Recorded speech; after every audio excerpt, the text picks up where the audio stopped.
A man experienced a flat tire, and when his father and uncle arrived to assist, they passed an apartment complex in a bustling area. At that time, Richard Russell, Christopher Brown, and Jerry Martinez from the Richmond County Sheriffs Office were conducting a narcotics investigation nearby. Brown mistakenly thought the men were involved in drug activities due to their hasty departure. Brown stopped them, and during the confrontation, Jermaine Jones, a young adult in the car, panicked and fled. He was tased and assaulted for hours, leading to his death after a coma. The GBI crime lab ruled the death a homicide, but the officers were cleared. Despite the Richmond County Sheriff's Office withholding the records, I obtained the body cam and case files from the GBI. Thank you for your support.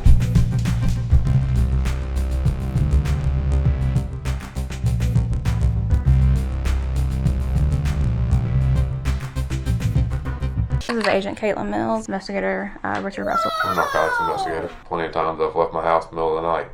Right. This particular day started off office hours, office work. I got some information and phone calls throughout the day. So now kind of transitioning to traffic stop and incidents. Prior to the stop, it was actually an investigation into a narcotic sales subject. That investigation is still kind of ongoing. He actually never physically saw him. There's some complications with the CI, not following instructions and not following up on what they're supposed to do. We had surveillance in 2133 Vanderveer, myself being part of that, along with Investigator Brown and Deputy Martinez. We'd set up for a takedown on a quantity of methamphetamine. Supposed to be a trafficking amount of methamphetamine we were trying to intercept. Some mistakes were made on the CI's part. The target stopped answering the phone for him, stopped talking to him, and he got scared, both probably the target and the CI. They broke contact. We were never ever actually to physically see a hand-to-hand or the CI make contact with the target. Based on some physical surveillance that was taking place in the area, Deputy Martinez and Investigator Brown observed several people on foot in the area. I was with the CI while some of these phone calls were made. Contact never happened. We're trying to piece together where the original target of this takedown was at. Some people walking around outside. Shortly after the contact was broke with the CI and the target, this Tahoe, was seen leaving that area rather abruptly. Investigator Brown followed it from Vanderveer. I don't know exactly which apartment building or any of that. I wasn't actually there with him when all that took place. He follows them out from there, conducts a probable cause stop based on the tenant tag covering. It was an obscure tag. Investigator Brown is the one that initiates the stop. Deputy Tarpley. He's a crime suppression vehicle. Crime suppression was a system with, typically with takedowns, we need multiple people. Try to use as many investigators as we can. Me and Investigator Brown were still out, and crime suppression was still working, and we worked very closely with them most of the time. We were going to utilize their manpower and personnel for the takedown. Investigator Brown pulls the car over. Deputy Tarpley gets on scene. Before you get there, were you aware of anyone that was in the vehicle? Did I know the people in the car? Right. No, I had no idea who was in the car. This was a group of people that were in the area where we were conducting our narcotics investigation around the time frame where contact was broke with our CI and the target. This vehicle quickly left. It is probably important to note that I did overhear the phone call with the CI and the target. But that's not somebody that's in No, this vehicle? It would have turned out to not be no. Okay. No, Involved in this vehicle? It would have turned out to not be no. Okay. No, Involved in this vehicle? it would have turned out to not be no. Okay. So because of the nature of this, I'm assuming there was no sort of briefing or anything like that prior to this. There was incident. a very short briefing as far as the investigation was concerned, but not specifically about this vehicle or traffic stop. We had very limited information on what the target was driving, where the target was, what the target was wearing. It was not one of those. Like, the CI has dealt with this guy, he knows this guy, but he also knows this guy to drive multiple vehicles.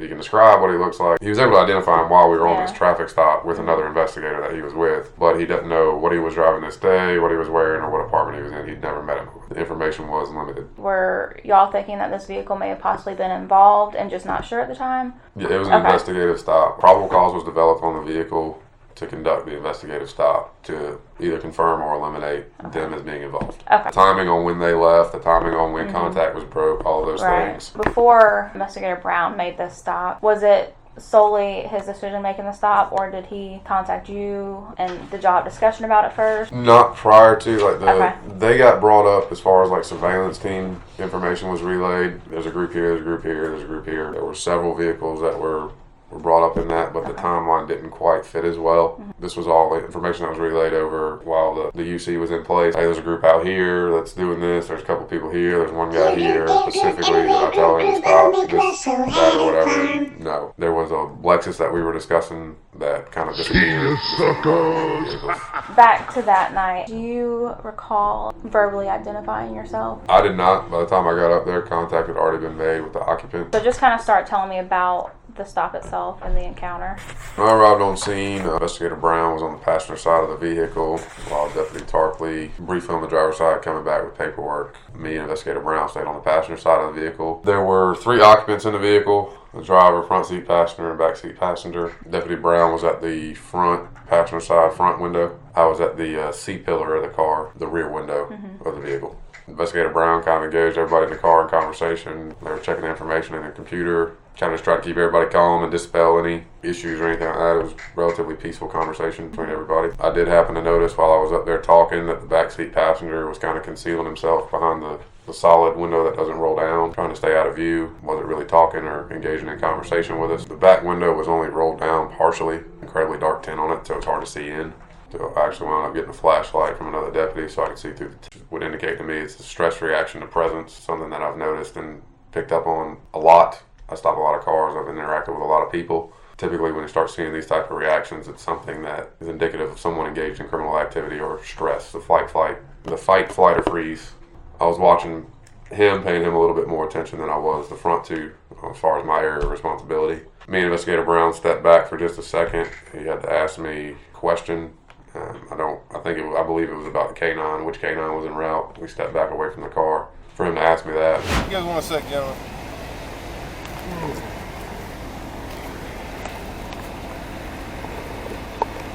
A whole lot of whispering and talking and moving in that motherfucker.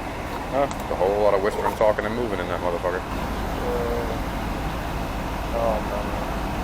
And when we did, I noticed the backseat passenger, Mr. Jermaine Jones Jr., leaned up, started whispering to the front seat passenger, started to unlock his phone. So all of those things kind of coupled together. We went and made contact back with him, asked him not to use his phone, told him not to use his phone. Hey, do me a favor, my man. You hang your phone up until we get done here? Okay, I appreciate it. I got you. I appreciate it. Safety thing, man. Whenever people start making phone calls, people start showing up and whatnot, makes it otherwise polite, cordial situation. Not cordial. And I just told him, hang on, wait till we get out of here before we started calling anybody. Nothing real significant took place. Prior to the arrival of the K9, this all kind of took place maybe in a matter of 10 minutes or so. Investigator Brown asked the driver for consent to search the car. The driver gave consent to search the car.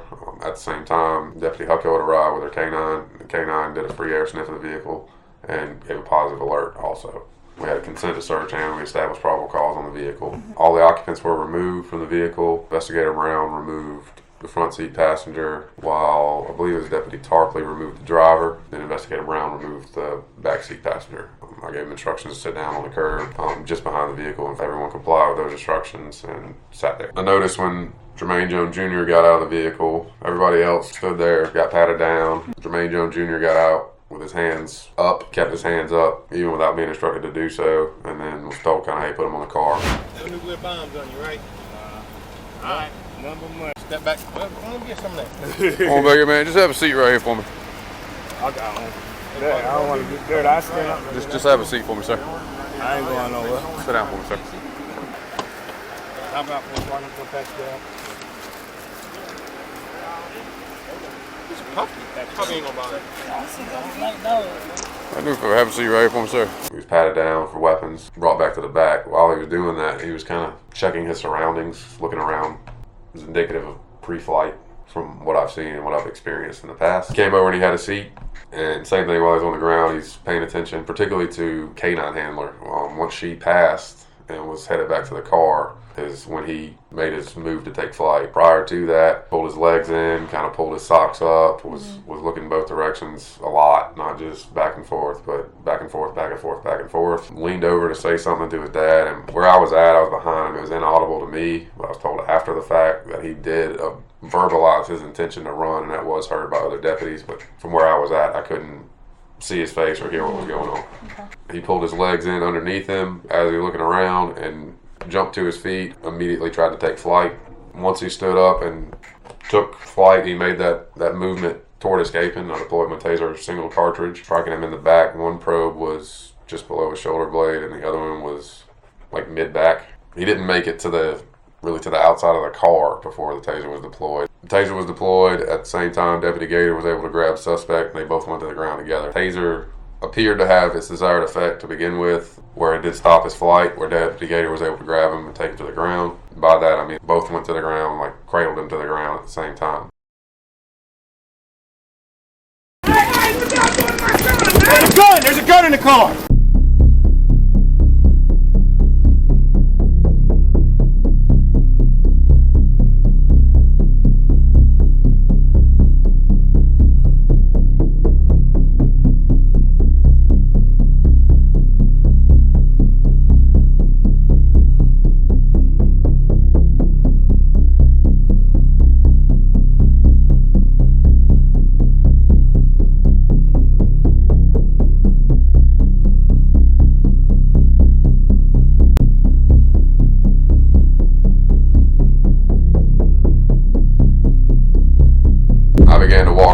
Mr. Jones was. I heard a clothing disconnect, and at this point in time, Deputy Gator is on the ground with him, trying to get his hands in handcuffs, so I de-energized the device. Deputy Gator and Deputy Leathers are struggling with Mr. Jones on the ground, trying to get his hands behind his back.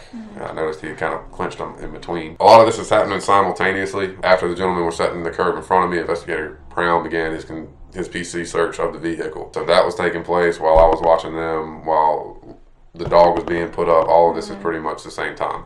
Mr. Jones got up. I think I forgot to mention, like, he kicked his slides. He was wearing slippers, flip-flops, whatever you want to refer to them as. He kicked those off prior to taking flight. All of this is happening at the same time. I deploy the taser. Jones, Gator, and Deputy Leathers are on the ground wrestling. Deputy Brown locates a firearm in the vehicle and announces that to the other deputies on scene that there's a gun in the car. What I heard specifically was gun. That a gun was involved in what we had going on. I saw Deputy Gator and Deputy Parkers were struggling with Mr. Jones on the ground, but there were also two people that were unsecured. Investigator Brown was essentially by himself with those two people. Jermaine Jones Sr. actually stood up and yelled out while they were wrestling, trying to get his hands. So I had to divert my attention back to him. I gave him instructions to sit down while utilizing my taser, pointed my taser at him, just told him to sit down and gave instructions while the taser was pointed at him. He sat back down, complied with all commands. There was no issue. Get out. Where you sit? Roll over and fuck stuff. You got it? There's a gun under his seat. That's why he ran. Roll over. Hang on. Move. I'll re-energize him. Watch out. I'm going to re-energize him. Watch out. Watch out. Investigator Brown took over, kind of watching over them while we still continued to try to get this gentleman in handcuffs. I went back over, still struggling to get his hands out from underneath him and get him behind his back. Deputy Gator had took up kind of a mount position. I came up, took up a position by his head in order to protect his head from hitting anything or bouncing off of anything, and I dropped down to my knees, placed my left knee just over his left shoulder. I didn't apply any pressure or anything like that to his knee. It was there as a staging point. If he was able to get up, I can transition weight back onto it. It made contact with Mr. Jones, but there was no physical force applied by me with my knee. Corporal Phillips came over, talking to Mr. Jones while we were trying to get him handcuffed, giving him commands. All deputies were giving him commands. There's a gun! There's a gun in the car! Get out. Where you sit? You got it? There's a gun under his seat. That's why he ran. Roll over. Hang on. Move. I'll re-energize him. Watch out. I'm going to re-energize him.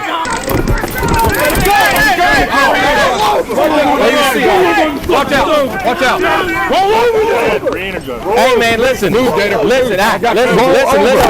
Listen. Put your arm behind your back. You're gonna get tased again. Put your arm behind your back. Listen. Roll over.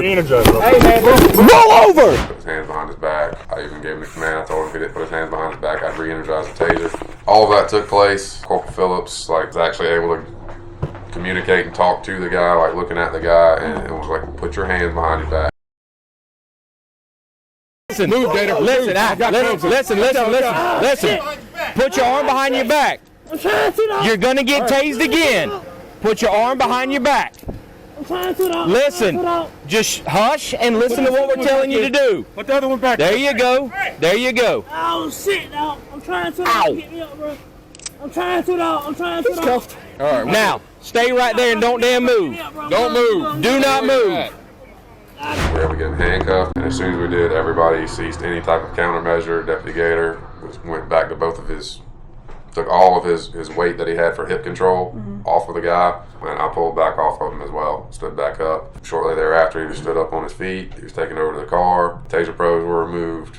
There was no sign of injury, no swelling, bruising, anything wrong with the guy. He was able to have a conversation with us. He was sat in the back of a patrol car and an informal interview where he was I talked to him specifically about cooperating. Basically, it would make him a potential CI. Mr. Jones had the wherewithal at the time to tell me that, well, he could find me somebody, but he didn't have anybody that he knew specifically. When I have that type of interview, it's not for the crime that was just committed or anything. It was not a Mirandized interview, and it was not meant to incriminate or be used as evidence against Mr. Jones. So it was an informal interview that's conducted off camera while he was in the back of the car. We do that for his protection so that there's no body camera footage of him giving up information or giving up somebody that would potentially want to do him harm later. During that interview, Mr. Jones had no relevant information as far as he couldn't provide any names or anything that would make me comfortable releasing him that night and trying to utilize him to further a narcotics investigation.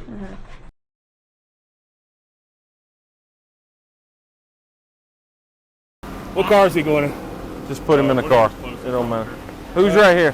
Fortunately, mine. Trying to see what's going on. Well, you know what? Yeah. What's going on? You tapped your buddy and said you were going to run. You're going to jail. That's what's going on. So you What's didn't. going on? Okay. Y'all checked in his pants and everything real Can I good? get my phone right there, sir? No, you don't get your phone in jail. I'm saying just so they can put it in my Look, It's going to go to your property. I'm not moving. He grabbed me. I'm not. You keep moving, man. Stop moving. I didn't budge. Get off the phone. Get him off the phone. Get off the phone or that dog's going to bite you. I just told him I'm coming. No, not right now. We'll get him. Can you stop and go get stuff? Chill out, man. Sorry, Gator, again. You're good. That was scary for everybody. No, Gator moved. Gator didn't get hit though. Put your legs in.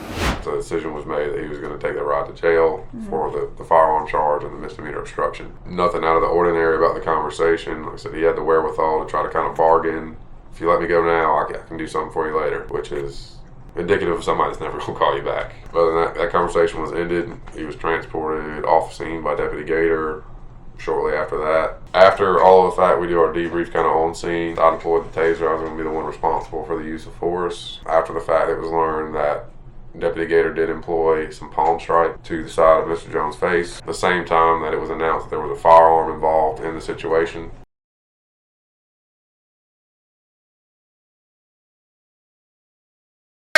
Put this other one back here. Put the other one back there. There you go.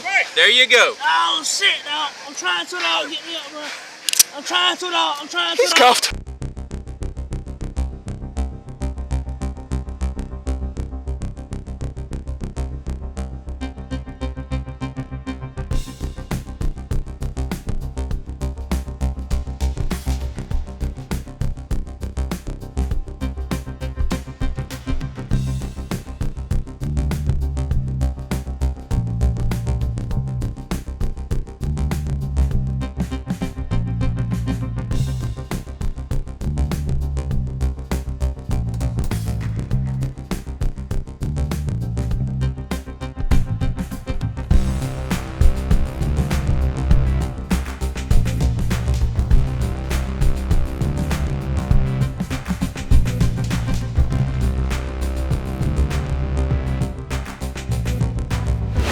It was announced by Investigator Brown that the firearm had been located. That's when the palm strikes were employed, and Deputy Parker employed a fist strike, meaty part of the thigh. I believe it was Mr. Jones's right thigh at the same time, in an effort to get his hands behind his back because they were scooped underneath him. The strikes and portion of this took place while my attention was diverted to Mr. Jones Sr. By the time I'd turned back around, it was just really a struggle to get his hands out from underneath him. There were no strikes or anything employed. Corporal Phillips was over there. Me and Phillips kind of got there about the same time. At that point, it was just a wrestling match on the ground. So you didn't see the strikes? Oh, man. So you get there as third on scene. There's just some casual small talk conversation with Investigator Brown and you and the passengers, like about the vehicle and stuff like that. Nothing really significant at that time. But you did notice that the backseat passenger, you said the window tint was dark, was kind of sitting back, like maybe he didn't want to be seen. So at what point did the K-9 get called? As far, you mean like when did we call him on the radio? Mm-hmm. I guess at what point was the decision made to call a K-9 over there? So K-9 works with crime suppression and us, so they're usually readily available to us. I didn't call specifically for her on the radio, so I don't have a timestamp on it. But in this particular incident that night, they were with us. 504 check on.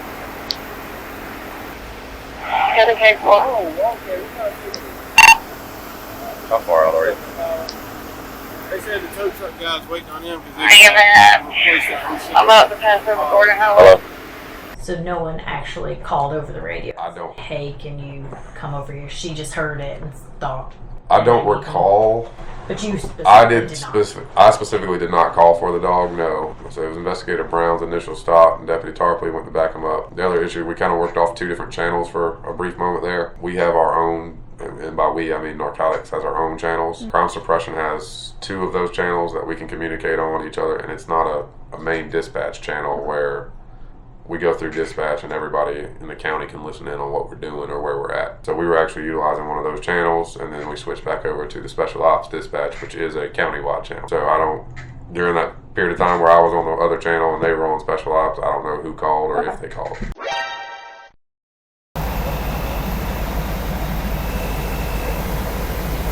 Ken Green? Huh? Ken Green?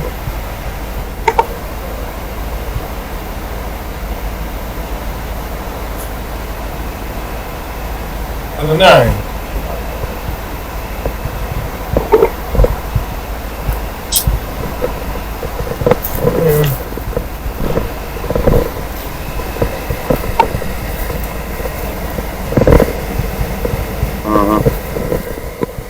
Investigator Brown did ask for consent to search. That's correct. Who did he ask that to? The driver.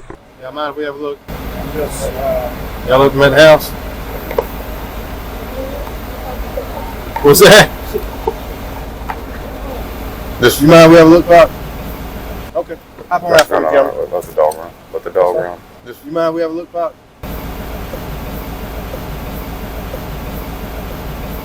The driver. Mr. Jones Jr. was sitting in the back. Correct. Who was in front of him? Front seat passenger was Mr. Jones Sr., and then the driver of the vehicle is Mr. Willie Baker. Okay, and so he asked Mr. Willie Baker for consent, and Mr. Baker gave consent for the vehicle search. Okay. Yes, ma'am. And at what point did you guys get them out of the vehicle? Like, was it after consent was given or at a different point?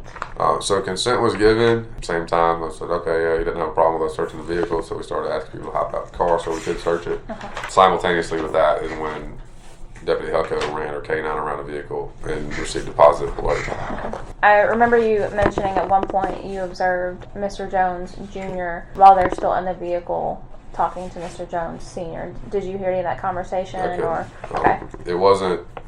So he leaned up from his position where he had been pushed into that back seat behind the tent the whole time. He leaned all the way up to whisper whatever it was that he was saying to his father.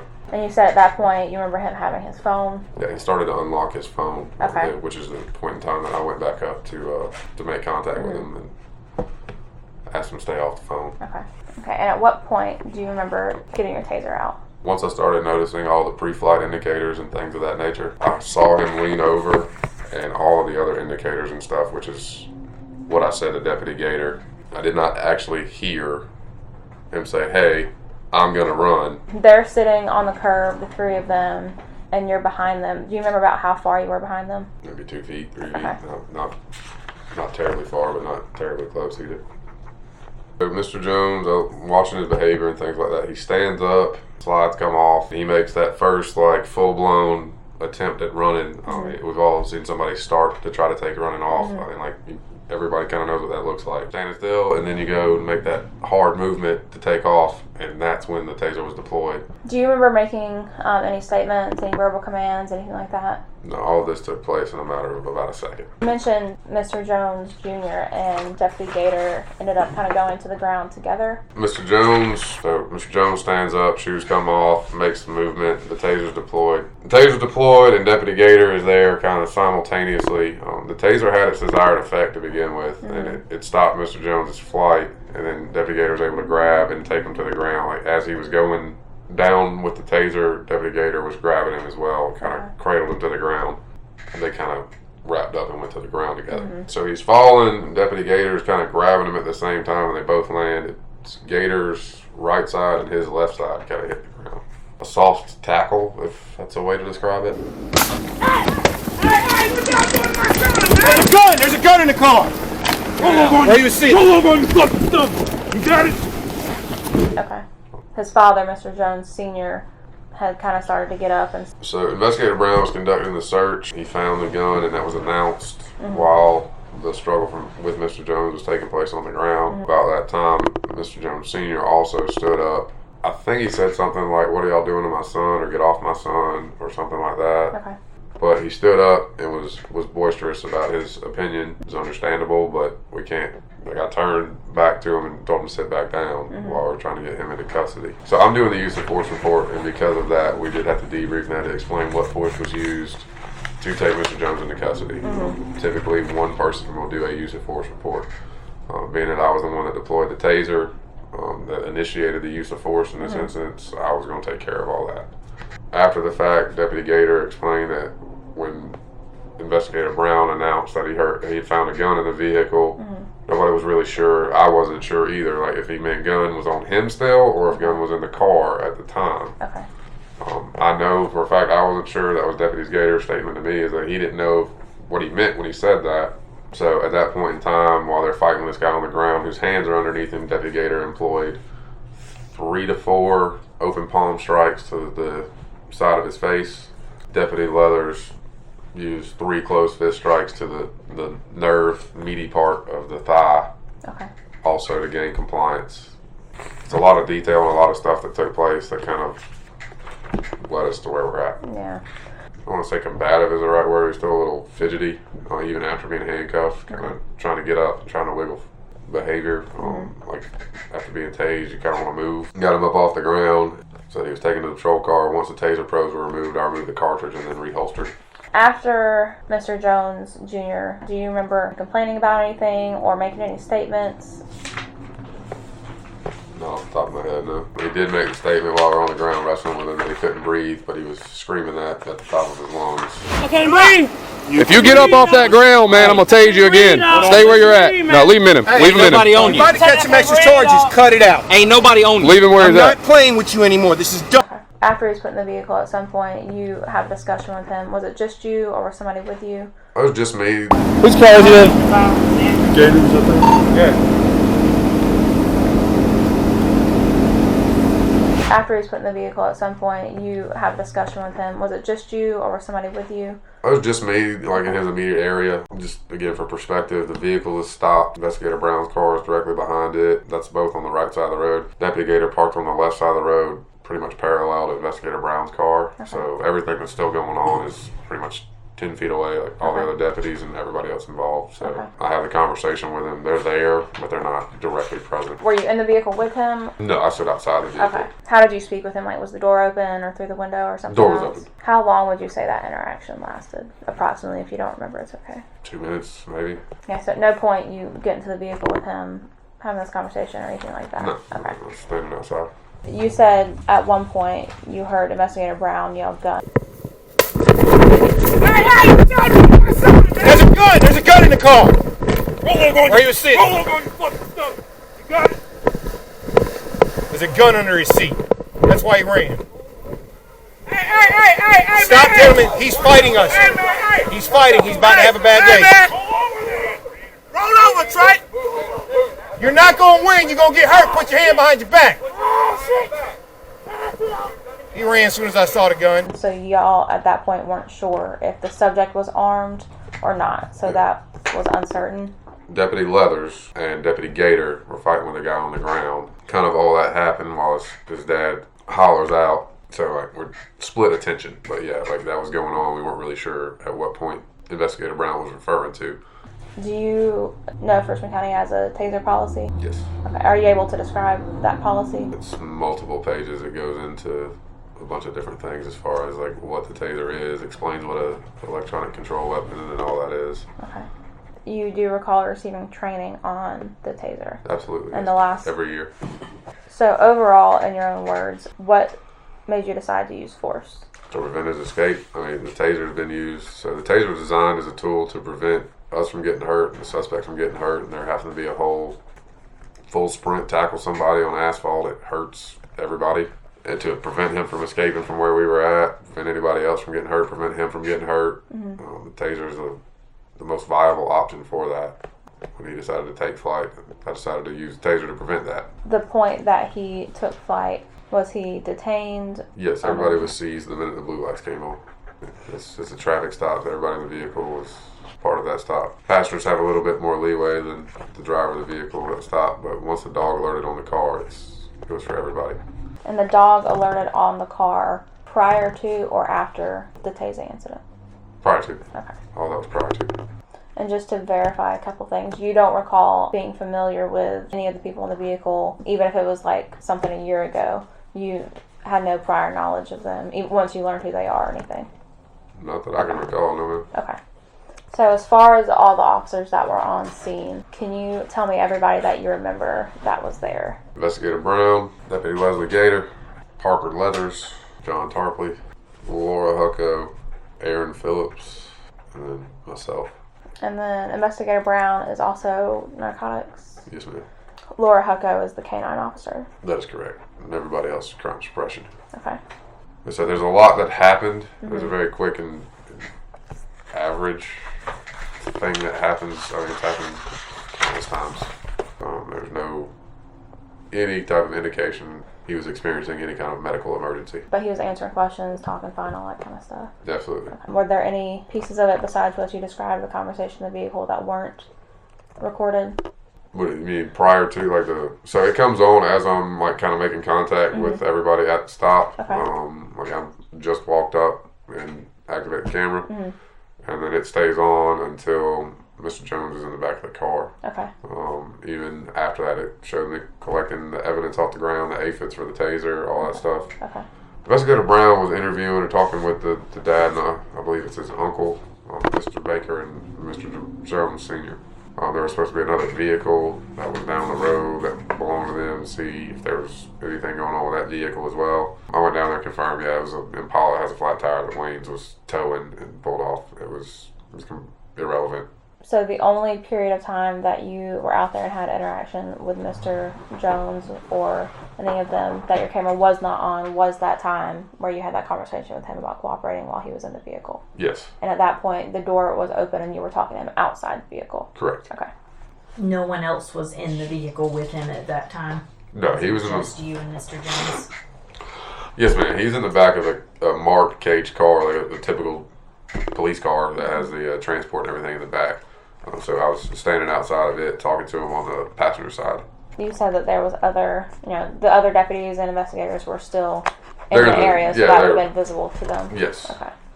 And after the incident happened, do you remember when you turned your taser over? The next morning. I actually do need to clarify that as well. The taser cartridge and all the evidence and everything was collected. He was transported to the jail, and I actually cleared that scene and actually had to go handle another unrelated incident. It wasn't until like 10:30 at night that I was notified.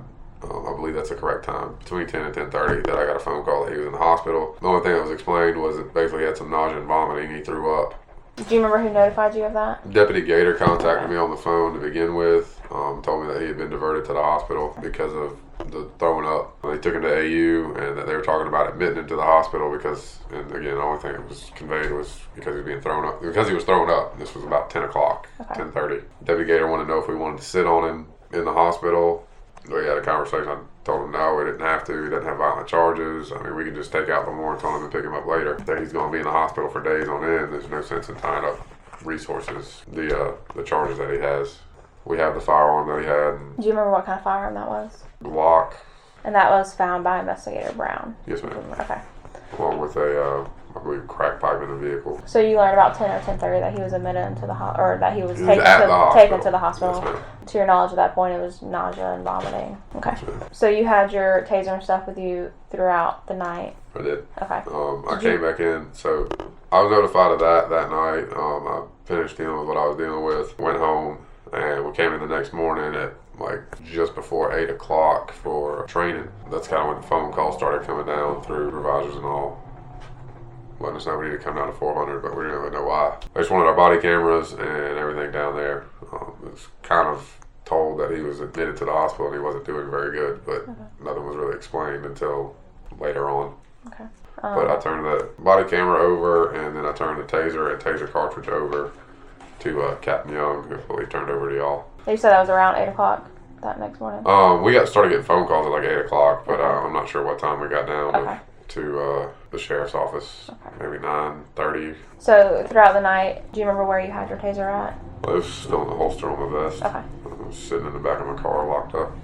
How was he handcuffed? Was it in the front, in the back? No, it's back. Do you, and you may not know this, and if you don't, it's okay, but do you know what position he was in when he was transported originally? When he left, he was seated. Still handcuffed in the rear? Yes. In the back of the car? Yes. Seated, handcuffed in the rear. He actually was, when I put his shoes in the back of the car, he was trying to like kind of move his feet over to put his shoes back on or slides back on. Do you remember if Mr. Jones Jr. had any damage to like his clothing or anything like that? No, ma'am. Okay. You don't remember? Or no, he didn't. Okay. There was no damage that we could. No visible injuries? No, ma'am. No scratches on No his scratches, no head, swelling, body. no bruising, no anything, no contusions at all. He wasn't bleeding. There was nothing at all. No torn and ripped clothing. Everything was intact as far as you could tell. Yes, ma'am. You had mentioned at the very beginning that Investigator Brown made the initial stop for an obstructed tag cover. Yes. Did you see that obstructed tag cover? Yes, the tag cover wasn't clear and opaque. It didn't expose the whole tag. It was I don't even know what color to call it, but it was a darker color that you couldn't see clearly.